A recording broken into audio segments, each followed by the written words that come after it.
Polls. Thank you for having me. Yeah. And we thank you for being here, Barnaby.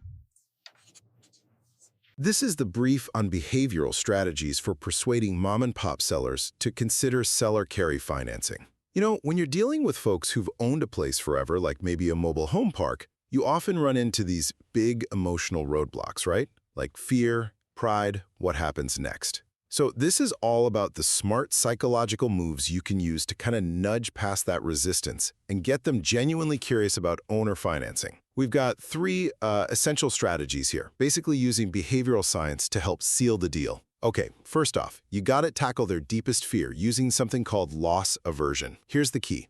Frame the all-cash sale as the real loss. Why? Because boom, Uncle Sam walks away with like 30, maybe 40% in taxes right off the bat. Seller carry, though, it lets their money keep working for them. Think of it as, monthly checks, zero toilets. Nice and easy.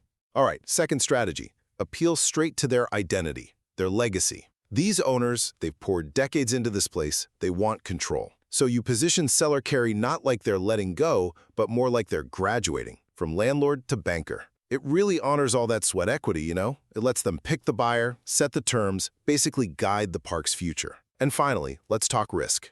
Or maybe the lack of it. You gotta neutralize that fear. Reframe it.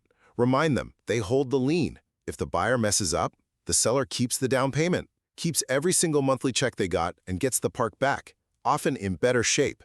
That's real leverage. Plus, hey, they can always sell that note later if they need flexibility. Look, getting them on board means making them feel safe. Showing them seller carry isn't a risk, it's actually a smart reward that keeps them in control.